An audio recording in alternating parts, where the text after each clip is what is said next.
Saúdo os meus estimados alunos nessa noite e também a todos os que visitam o nosso canal.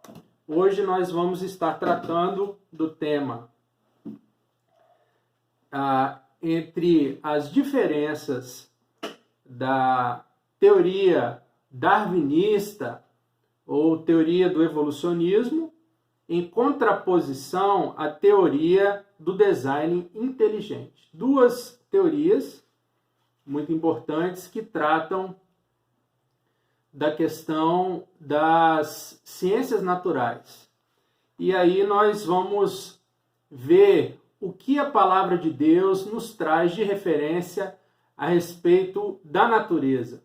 A natureza criada, a natureza do ponto de vista universal, do ponto de vista cósmico, do ponto de vista da criação da Terra, o planeta que nos abriga, e também da criação da natureza, tanto no que se refere a todos os elementos que constam do relato bíblico que está em Gênesis capítulo 1, versículo 1 ao versículo 31, que nos fala a respeito da criação do dia e da noite, do céu e da terra, a separação das águas, do firmamento, da terra firme, a terra seca, a criação da vegetação, a criação dos animais, até a criação do homem e, finalmente, o descanso de Deus.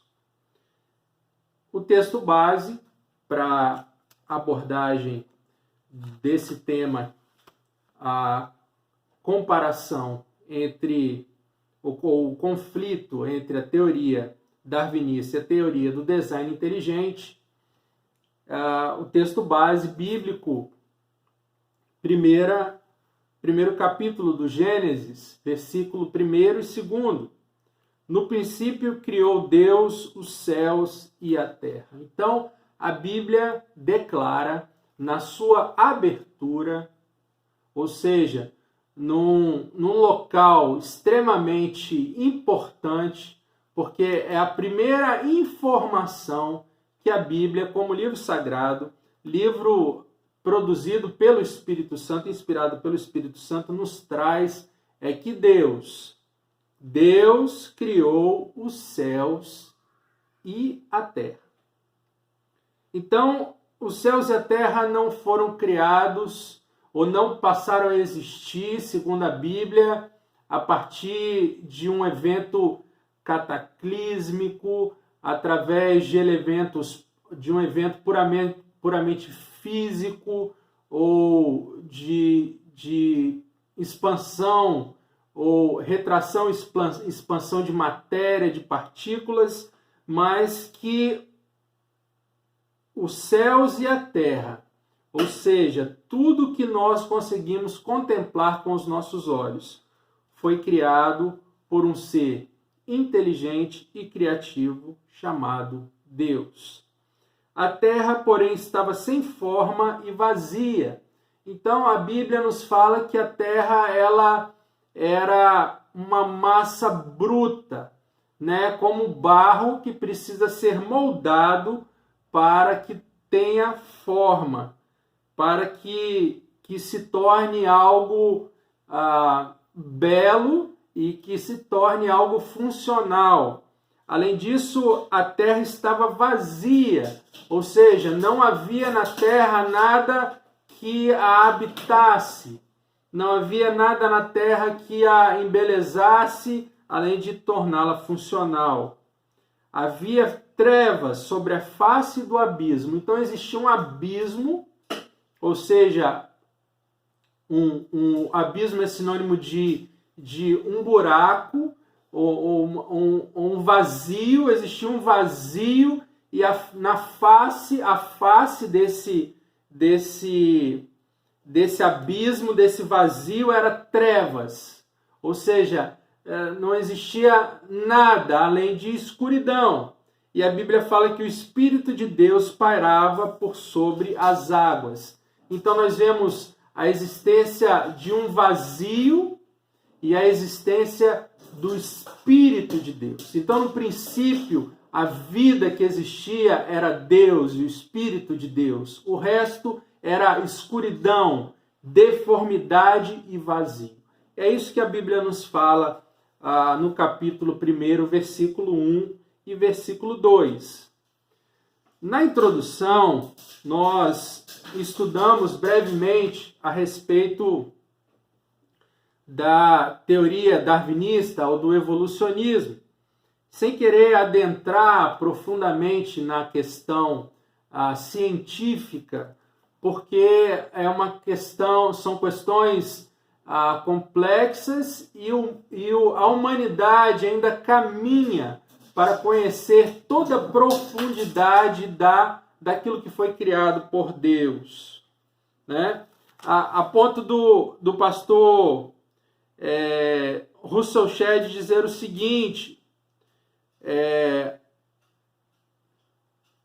que a criação é resultado de uma atividade criadora de um Deus pessoal e não de forças cegas e destituídas de inteligência, como é o caso nas cosmogonias antigas e na teoria da evolução, todas estranhas à Bíblia.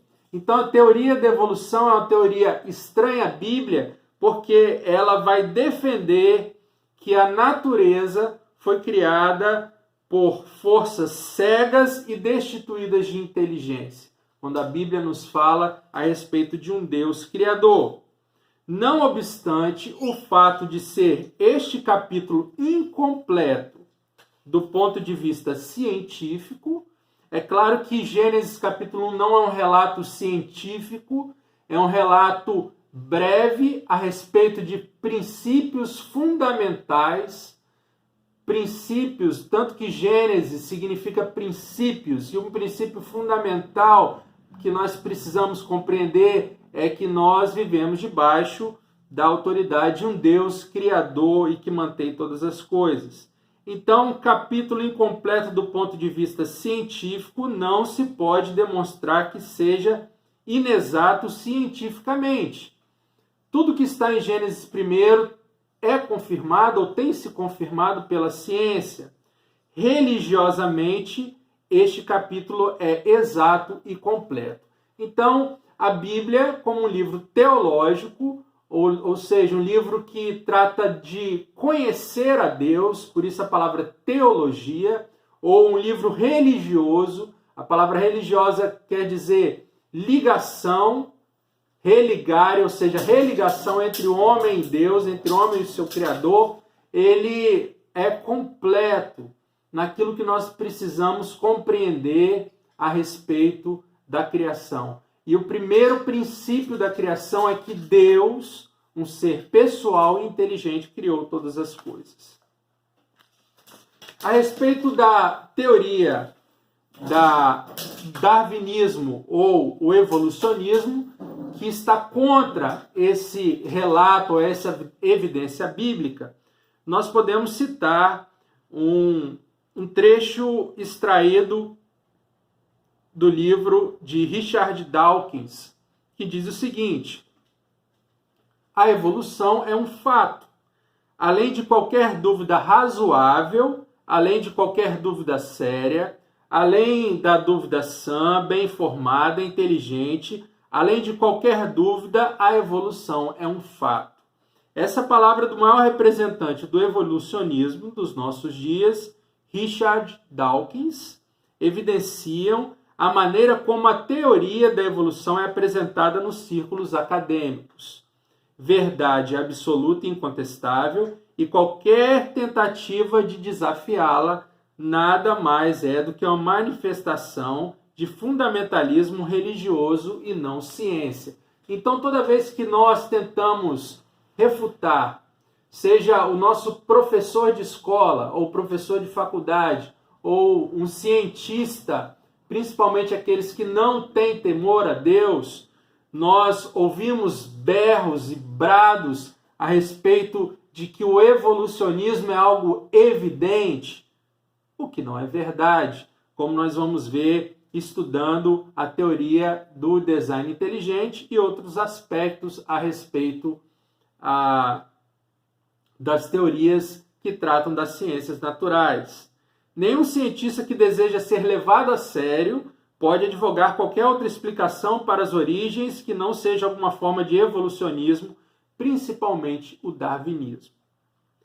Em 2004, aqui um exemplo, foi julgada uma ação nos Estados Unidos chamada Salmon versus Colby Country District School, uma ação envolvendo uma escola pública. O caso envolveu uma etiqueta colocada em livros de biologia das escolas públicas daquele estado, que dizia o seguinte: a evolução é uma teoria, não um fato, a respeito da origem dos seres vivos. Então, isso nós temos que ter em mente.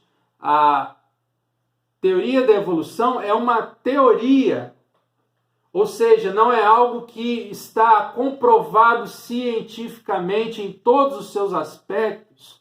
Muito pelo contrário, é algo que ainda está sendo estudado. Este material deve ser abordado com mente aberta, estudado com cuidado e considerado criticamente.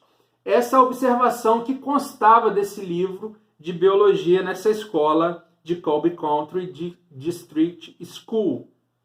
Após uma batalha judicial, o juiz Clarence Cooper determinou a retirada da etiqueta, alegando que ela violava a Constituição americana, além de endossar uma religião. Para o juiz, a oposição tinha viés apenas religioso e não científico. Então, uma forma de censura a respeito de algo que é óbvio, Uma teoria não é uma verdade. Uma teoria é algo que está em estudo. Para que se torne uma verdade científica, tem que passar por um processo de verificação científica. E a teoria da evolução, em muitos aspectos, não passou e nem passará por essa validação científica. Felizmente, alguns homens e mulheres têm se levantado contra a hegemonia darwinista na academia e têm apresentado teorias consistentes com evidências científicas que explicam a origem de todas as coisas por uma perspectiva completamente diferente, enxergando tudo que existe como criado por um ser pessoal e inteligente. Duas teorias se destacam nesse ponto: o criacionismo científico e o design inteligente. Ambas as teorias possuem muitos pontos de contato, no entanto, permanecem distintas. E nós vamos estudar um pouco sobre o design inteligente. Olha só, a teoria darwinista, que é uma teoria, algo que precisa ser, em vários aspectos, comprovado cientificamente, trouxe realmente algumas contribuições importantes para a ciência. Por exemplo, quando fala que os organismos vivos, eles passam por mutações. Isso é comprovado cientificamente. Organismos vivos podem passar por mutações.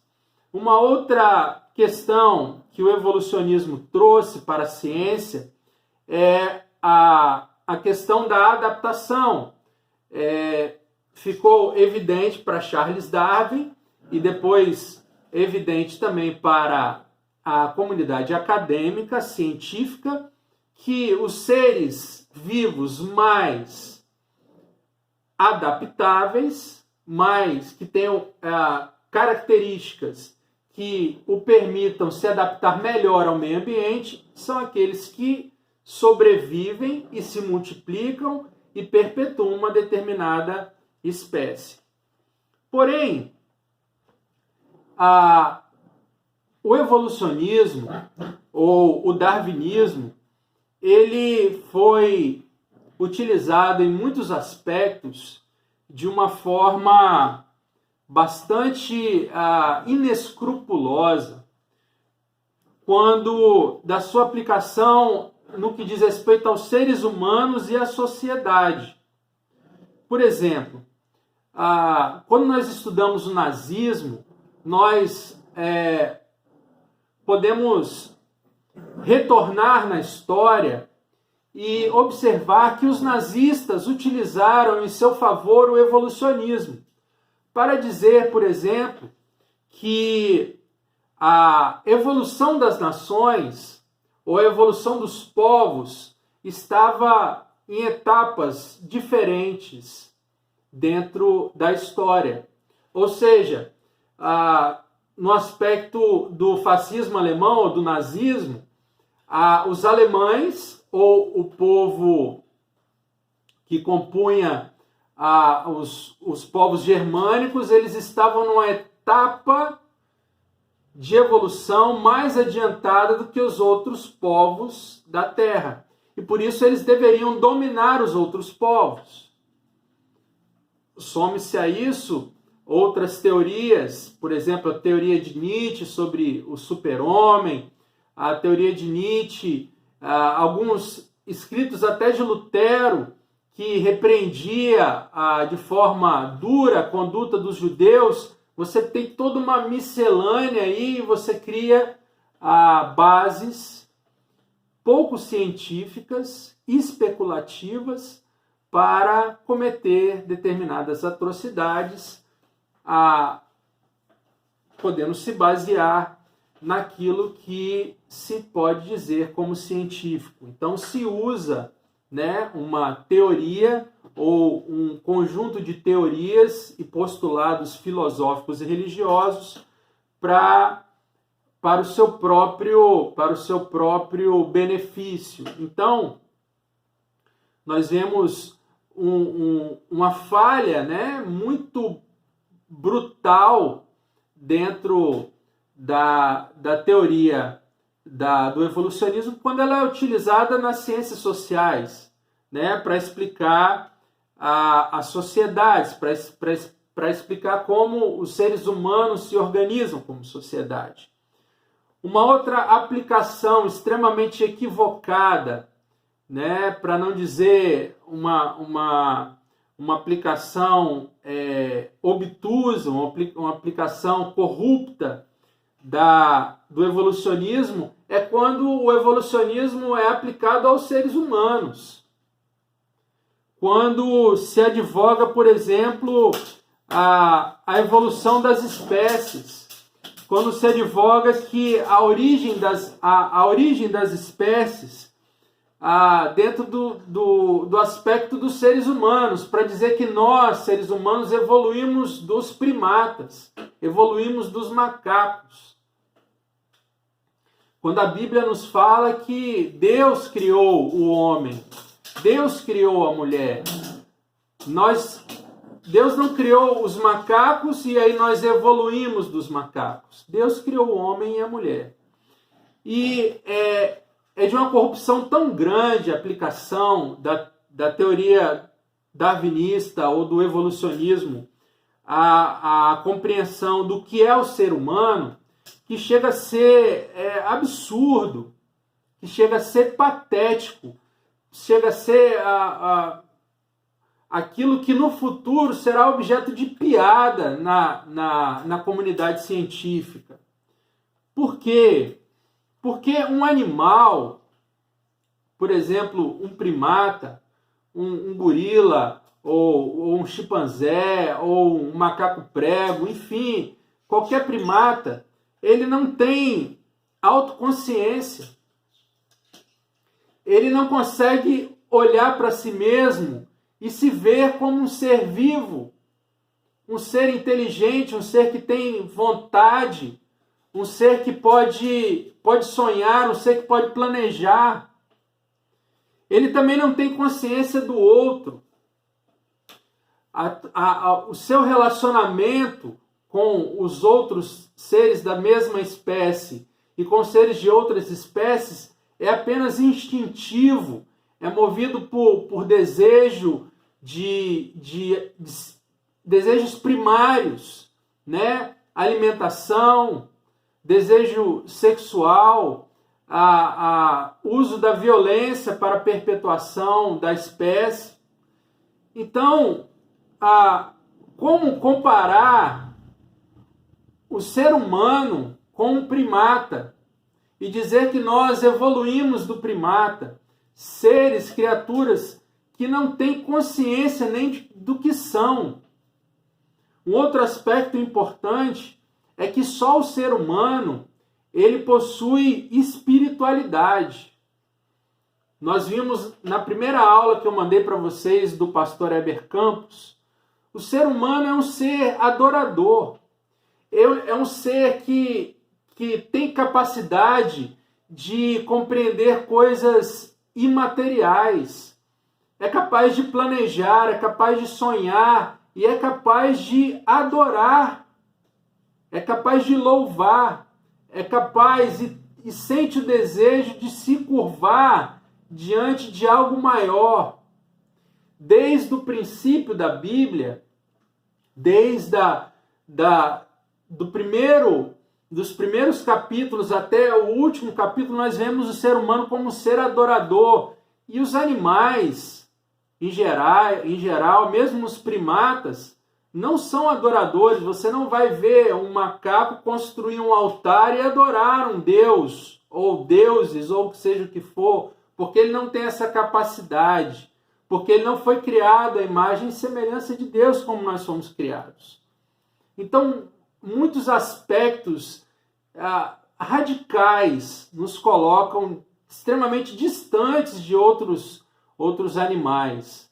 Nós somos criaturas de uma natureza muito particular, porque nós somos criados à imagem e semelhança de Deus. Nós temos autoconsciência, nós temos consciência daquilo que nos cerca e nós temos espiritualidade.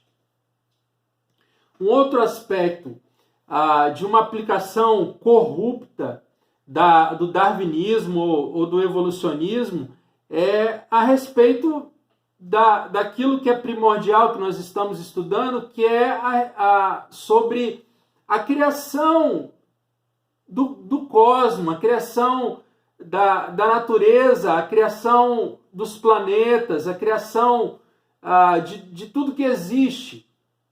E principalmente a criação do ser humano.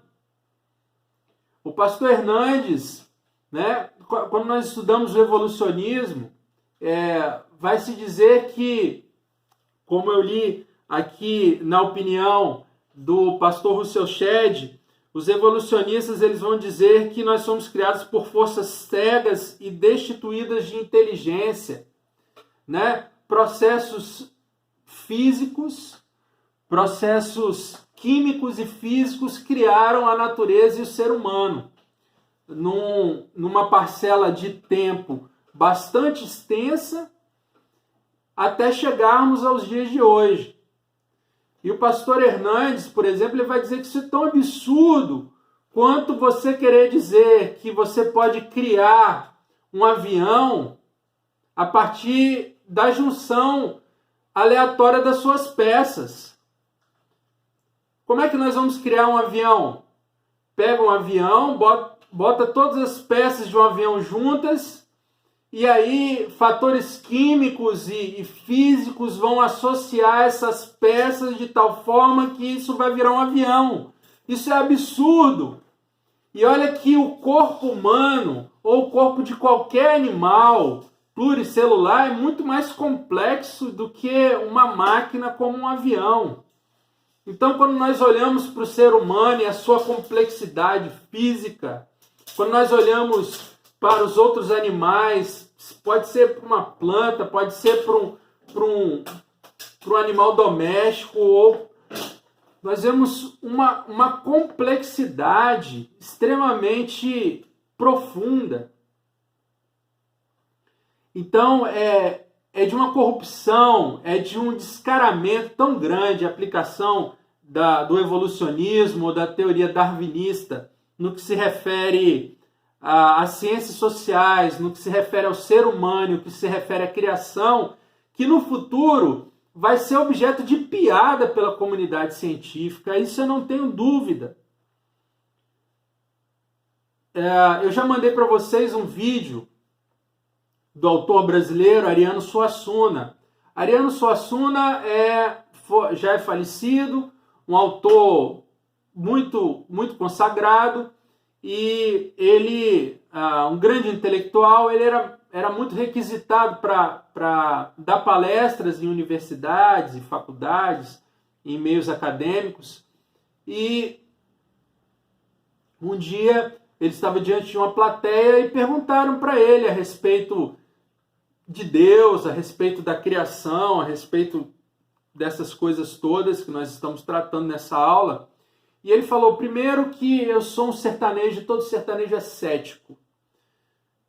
Eu não sou cético em relação a Deus. Não, eu sou um homem religioso. Eu enxergo o mundo, eu enxergo as coisas a partir da minha religiosidade.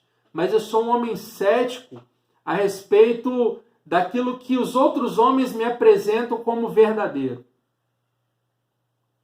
Vejam bem, disse Ariano Suassuna, dizem que nós evoluímos do macaco, então eu quero mostrar algo para vocês. E abriu a bolsa, a sua valise, e tirou de dentro da valise um pregador de roupa. E falou para a plateia, olha que criação extraordinária. Quem criou isso aqui é extremamente inteligente e criativo. 2 pauzinhos unidos por um araminho. Quando você aperta, ele abre. Quando você desaperta, ele fecha. Quando que um macaco, quando que um primata vai ter a capacidade de criar uma coisa simples como um pregador de roupa? E aí vocês vêm me dizer que nós, seres humanos, evoluímos dos macacos?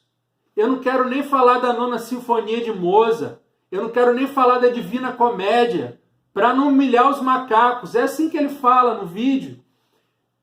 Meus irmãos, que piada que é essa teoria da evolução quando aplicada às ciências sociais, quando aplicada ao ser humano e quando aplicada à criação.